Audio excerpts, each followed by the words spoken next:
This story contains scenes of sexual abuse. Please be warned. Ajoke flipped through the young woman's application and credentials. She liked what she saw and knew living nanny was everything she wanted. She had a secondary school degree and she went to university part time. She was young, so she would have the energy to keep up with her 8-year-old son. But more than that, she had experience babysitting young children, and it would seem that her employers loved her, given the reference letters they had written in her favor. She looked at Shade and smiled at her and said, "You do understand that you have to live in my home with me and my son as long as you are his nanny. And because you live in my boss quarters, I have a few rules." Shade nodded vigorously. "Ma'am, I understand all the rules you have spelt out. No throwing of parties, no drinking beer in front of your son, and of course, I am not to take your son anywhere without your permission." Good. Ajoke smiled, finally feeling a weight taken off her shoulders. She had been on edge since she was promoted, which meant she had more responsibilities and little time to spend with Kola, her one and only family member, and a gift God had given her. So she said to the young woman in front of her, "You are hired. Welcome to my home." Shade couldn't stop smiling and thanking Miss Ajoke. She came to Ibadan for school and was fortunate to find a job as soon as she came, a job which offered her housing. She couldn't have asked for more. Kola and Shade's meeting started off slow, but before Ajoke knew it, he warmed up to her. How could he not? She could play video games, she was smart and would always help him with his homework. He loved having Shade around. She was like a big sister to him. She would always hug him and give him a peck on his cheeks like his mom. One evening, Ajoke was out, and Shade and Kola were watching cartoon. Kola had already seen this one he was watching, so he was bored. He turned to Shade and told her he wanted to play. She looked at him with a strange look and said, "Do you want to play pretend?" He nodded his head, and Shade said, "Let's play mommy and daddy." "Mommy and daddy? What is that?" "I don't know the game because I don't have a daddy." Shade smiled and said, "Don't worry, I will teach you. It is an easy and fun game, but you can't tell anybody or I won't teach you the game." Kola thought for a while and gave his approval. He wanted to play this new fun game. And so she said, "You will be daddy, I will be mommy." "Okay," Kola said, not knowing what he was agreeing to. After all, he was only 8 years old. "Do you know," she continued, "what mommy and daddy do?" "No, I don't have a daddy," he said. "Mommy and daddy kiss." She leaned in and gave him a peck on the lips. When the boy didn't show any signs of screaming or crying, she said, "Mommy and daddy kiss everywhere on the body." And so the game went on, day after day. It was a new thing that mommy and daddy did. Week after week, month after month, the touching became more bold, and mommy and daddy became husband and wife. Ajoke was so grateful for Shade for the way she took great care of her son. Kola never complained, and he and Shade seemed to have bonded. She saw Shade as an elder sister since he was an only child. She was glad he could have someone to talk to when she wasn't at home. Ajoke always minded her business. She never pried into Shade's life. As long as she didn't break her rules, she didn't care. Nor did she ask. Ajoke noticed that Shade had been staying indoors for the past 2 weeks. She never had the energy to play with Kola. For a long time, Ajoke simply thought she had a lot on her plate with school and a job. But as the weeks drew closer and closer, she began to notice that Shade wasn't just tired, she was sleepy, and there was no way she couldn't recognize the signs of a pregnant woman. Ajoke called Shade to a sit down one morning and said, "Shade, I know you are an adult, so I am going to speak to you from one adult to another. Are you pregnant?" Shade couldn't feign ignorance. She knew it was obvious. She was pregnant, and so she looked at Ajoke with a sense of pride and said, "Yes, I am pregnant." Ajoke asked Shade what her plans would be and if she would be leaving her job. It was then Shade told her that the father of her baby wanted nothing to do with her or her baby, and she didn't know what to do. Ajoke felt pity on her. After all, a few years ago, she was in the same position as her. And so they came up with a living arrangement. But she told her she wanted to meet her parents and she wanted them to know what was going on.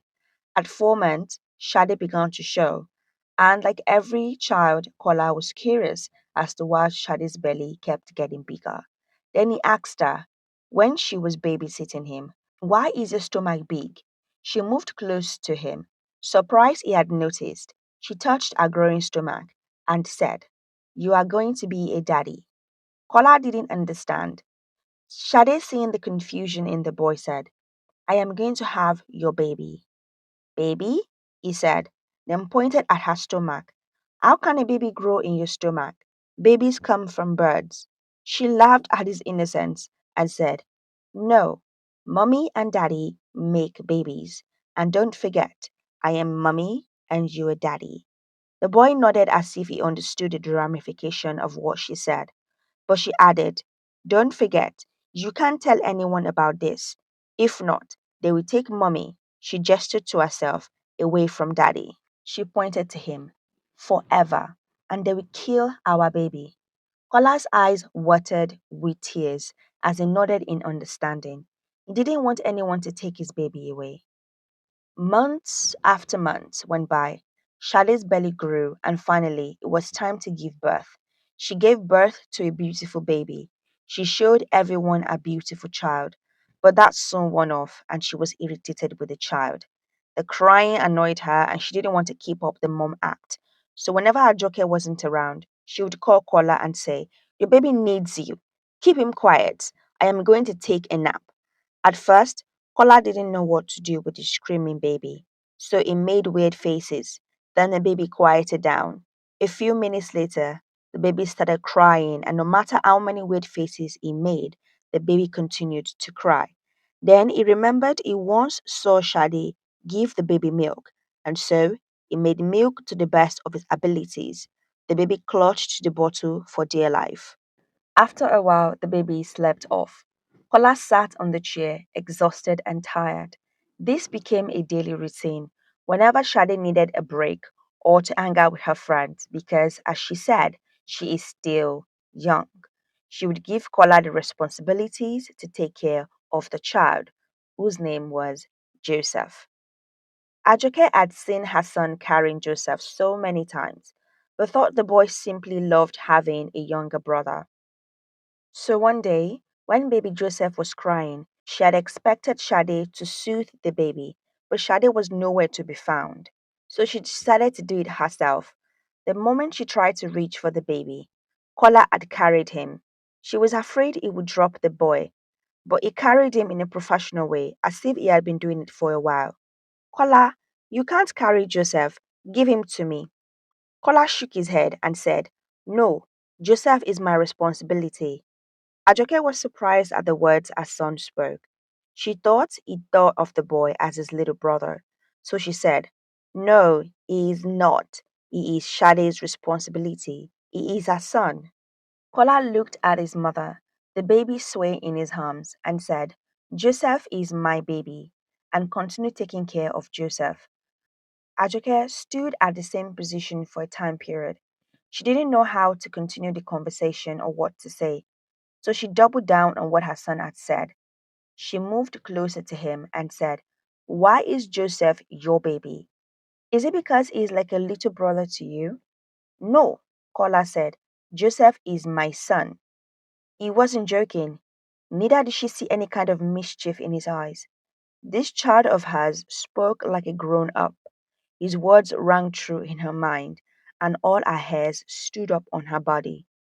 Her mind kept asking the same question over and over again. What is happening? The 2 weeks it took to wait for the DNA result was agonizing for Ajoke. She prayed silently and hoped that what she was thinking wasn't true. But, alas, as she read the result, she became pale and unable to move. The realization dawned on her. Her son's babysitter had seduced him.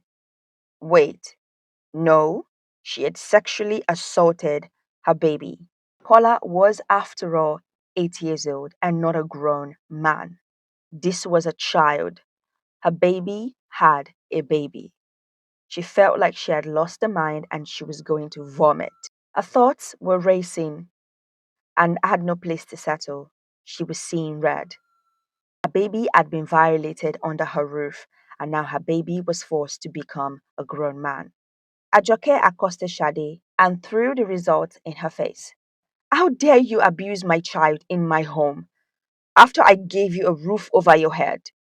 You are going to pay for your disgusting act, she continued. She also threw in some curse words and insert words into the mix, all the while trying her best to catch her breath. Shade looked at the raving woman before her and said nothing. She had no remorse in her as she said, Kola loves me and our child. There is nothing you can do about it. Ajoke looked as if someone had hit her with a truck. The audacity of this young woman to say a 9 year old son loved her. She felt weak.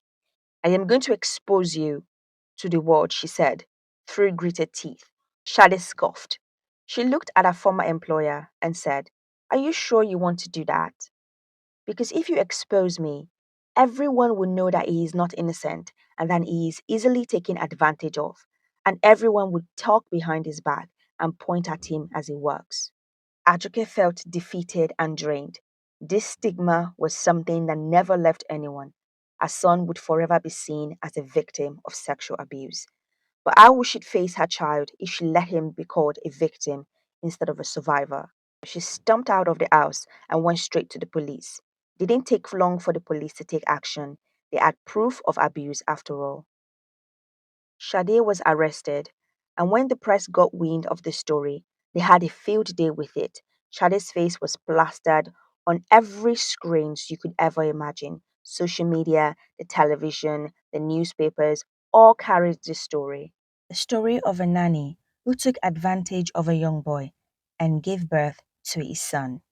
Everyone who heard and saw was disgusted at this act. Some blamed Ajoke for not keeping a eye on her son and for not realizing what an evil person Shade was.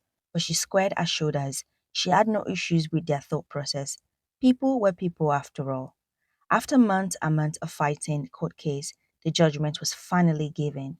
Shade was sentenced to 21 years in prison.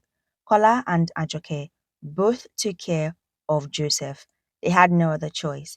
She was glad she made a decision to defend her son, so he didn't forever become a victim like Shade intended. The end. Thank you so much for listening. Thank you so much for watching. Don't forget to subscribe, like, and share this video.